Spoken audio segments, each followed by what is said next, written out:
Hello, and welcome to another weekly reading. I'm using this In-Tune blend here and also some peppermint beadlets for digestion as a very strong oil message for the month. We've got some beautiful fluorite crystal there, great for our brains. The dragon is coming in today because this is the lunation or new moon, which is on Monday or Tuesday this week, depending where in the world you live. Tuesday in South Africa. This is the lunation that initiates the start of the eclipse portal. So it's not an eclipse, but 2 weeks from now, our next full moon in Pisces will be an eclipse. And 2 weeks thereafter, we will have the Libra new moon eclipse.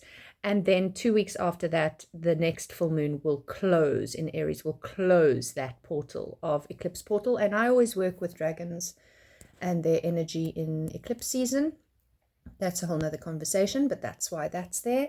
And just bringing in some flowers. It's spring here in South Africa in Virgo season, but for the Northern Hemisphere, it's autumn. And also bringing in some beautiful quartz energy, double-pointed, terminated quartz.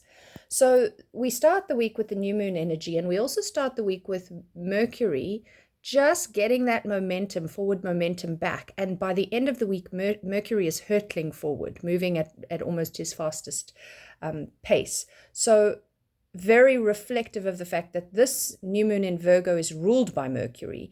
And in the actual new moon, he's just still a little slow. He's stationed direct last week. He's still a little slow and contemplative, but he's getting momentum and he's about to burst forwards as the week progresses, very much taking a lot of these Virgoic energies, the analytic, the critic, the digestive spaces, the editing things out. Anxiety can be high with Virgo energy, as I say, because so can the inner critic, the pedantic, perfectionist, the procrastinator. But Virgo is also a time to really set in healthy routines and rituals that will support you. So let's pick a card between 1 and 4. Remember, that's going to give you the most personal tweak to this reading, but it's a collective reading, so it's not specific and personal to you. You can get a specific reading done with me if you just check out the link below. And let's jump in to see what the cards... Oh, and yes, sorry, one more thing. Uranus has just stationed retrograde on Sunday, so just at the end of last week. So he's barely moving this entire week, really. So let's have a look at what we see this week. Pick a number and let's dive in. Ta-da! 2 upside down, 2 right way up, 2 major arcana, the 20 and the 6, and 1 Pentacles card, 1 Cups card, which is also a Quartz card. So that's Pentacles is earth and Cups is water. So it's interesting to me that the dynamic of the major arcana cards in this reading are both upside down, because remember that major arcana is that fool's journey turned hero's journey. It is these big archetypal themes that we almost have no control over. We learn and discern and become masters through each hero's journey that we take in our own individual experience. But there's always, that's what it's about. It's about our soul having to learn something.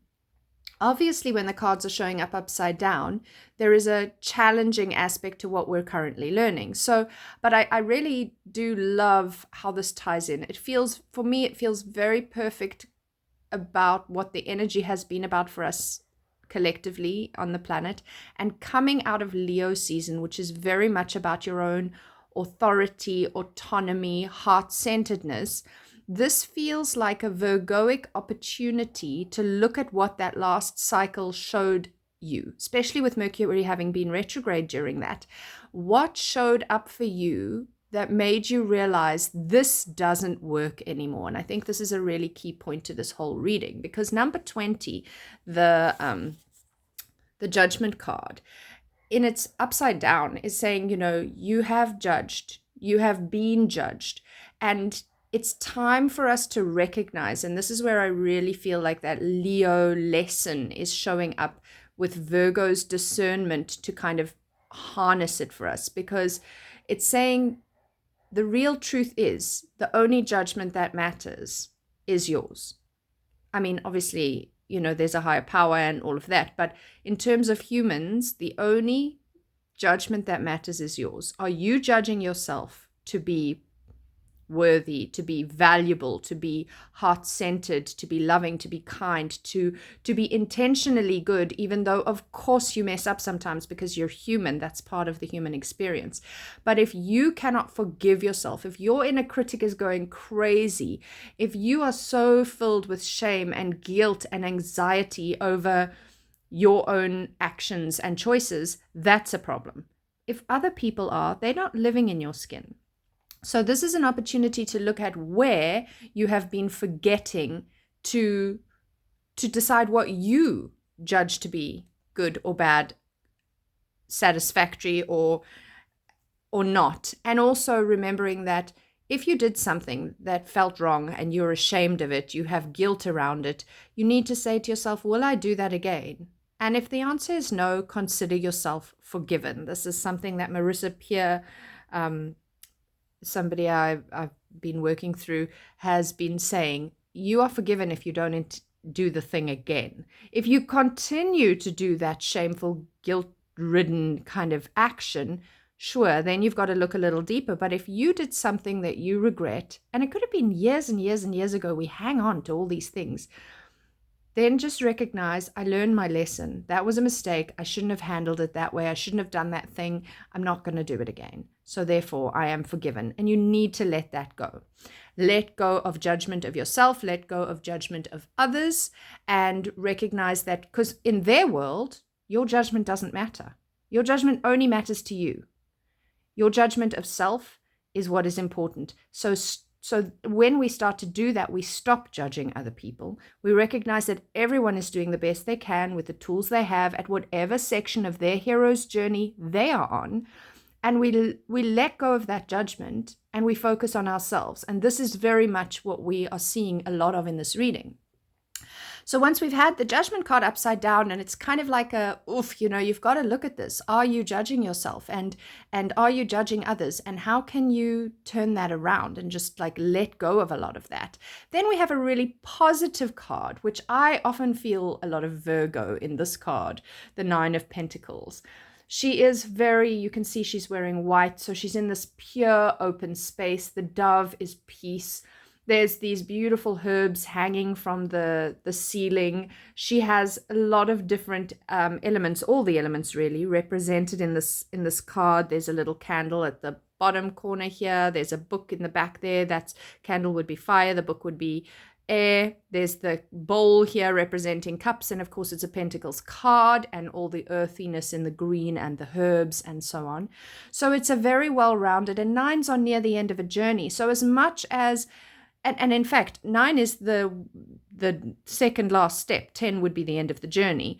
And Judgment card is 20, which in the major arcana, we have 21 cards. So it's the second last step. So for me, although the big picture is, and the heavier archetypal lesson where we really have to do some discernment, Virgo word, around the judgment of ourselves and others and how we're feeling about ourselves, there's also the attaboy or attagirl card coming up afterwards and saying, but don't worry, you're on track. You really are mastering your craft. And it takes time and it takes patience and it takes really looking within and owning.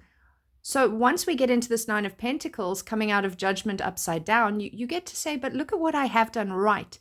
It's so much easier for us to hang on to the negative stuff. It's so much easier for us to grip onto everything we've done wrong and to manufacture this guilt and shame and judgment. This card really wants you to say, yes, look at where you're picking up guilt and shame and judgment for yourself and others. But then look at where you're doing it right. Look at how far you've come. You need to give yourself those pats on the back. You need to give yourself that self-love and praise. That's actually the key to releasing all this self-judgment. And then remembering whatever you meet out in the world, if you're meeting out much judgment on others, there's more judgment of self that is happening than what you are giving out. So wherever you find, oh, I'm such a judgmental person, I'm such a this, I'm such a that, then you're judging yourself. So here again, give yourself props and credit and gold stars and reward yourself for the things you're doing right. And remember to stay in healthy routines and rituals, which is very Virgo and very Nine of Pentacles. What makes me happy? Then we have the 6, the Lovers card, also upside down. And this really is also giving us a big nod to looking at all things in relationships, all types of relationships, from business partnerships, romantic, other familial friendships, etc.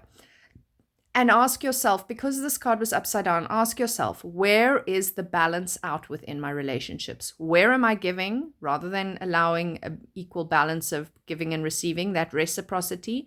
Or where am I taking and not giving back?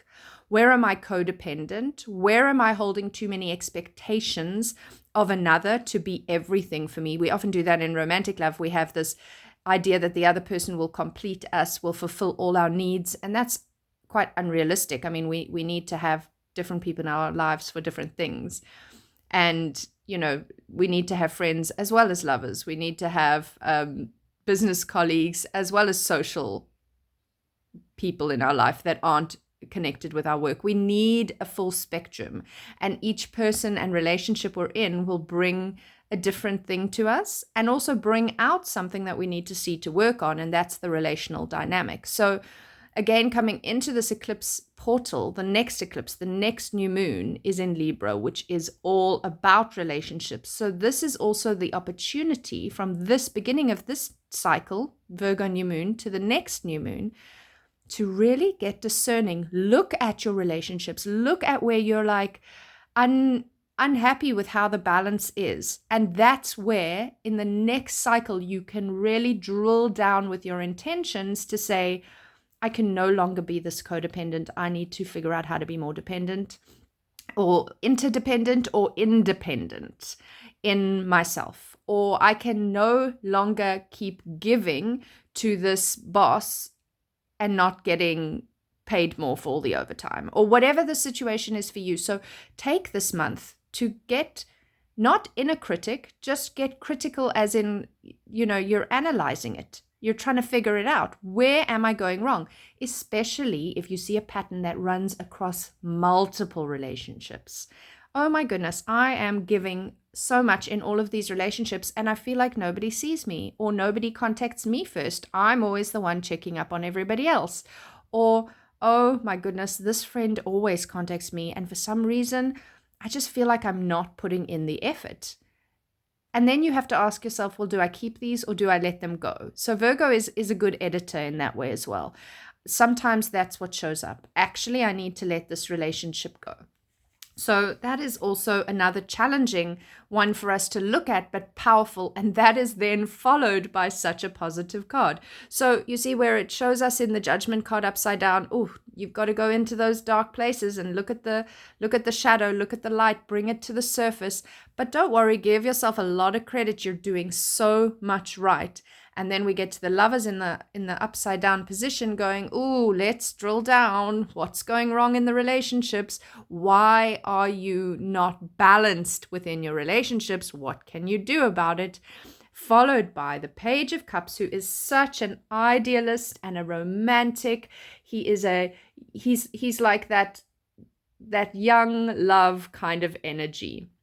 Pages can be seen as female or male. So think about yourself in your youthful idealistic stages where you really believe the fairy tale of happily ever after and true love's kiss and all of those things. And you really were able to paint that picture for yourself. And that's what you were looking for. You weren't going to settle. You weren't in that jaded space where people get older and it's just like, I'll just do the job that I've got because it pays the bills even though I hate it, and I'll just settle, or I'll just stay in this miserable relationship because, what else is out there for me, and we just settle. This is that time in your life where you were so idealistic, you believed you could have it all, and you kind of need to go back there on some levels. That's the lesson here. If we look at what's wrong in the relationships, and again, this may be in one relationship or all of your relationships or several of your relationships, that's for you to uncover. But asking yourself, if this is where I've gone wrong in relationships, how can I dream my way into something more romantic and idealistic and naive and all of those things. And yes, with the mastery and the wisdom that's come through this journey, through your years on this planet, in this body, you'll never be quite as idealistic and naive as you were when you were 18, shall we say. But you kind of also need to remember what it is to be a little idealistic and naive and young. And this is the irony of Virgo. It's a mutable earth sign. So mutable, it has a dualistic energy. And Virgo is that youthful, virginal, idealistic energy as much as it is discerning and critical and analytical. So this is giving you the opportunity to tap into the creative, imaginal realms of what would the ideal relationship look like? What would my ideal emotional happy place be? And how do I step into that? Because if we can't imagine it, if we can't dream it, we'll never bring it into reality. If we get stuck in the jaded, poor me, I'm unlucky, I never get what I want, I never find the right man, I'll never get my dream job, whatever that is for you, when we get stuck in that, we make that true. And so this is a real reminder to us to dream it, and you can believe it. I mean, this is the pigs can fly card, you can see. I mean, he's literally dreaming of flying. He's dreaming of a flying pig. His ideals are bringing, look at that heart there, love into his life. He's already creating it even before it's happened, because he's believing it. He's seeing it. He has this image. He has this feeling. And that's how we manifest. So I love this reading this week. It feels very, very on point, on theme. And I hope that this has been helpful. Sorry, I see I've gone a little longer than usual, so I'm going to sign off. Remember to like, comment, share, and subscribe. And thank you so much for your time.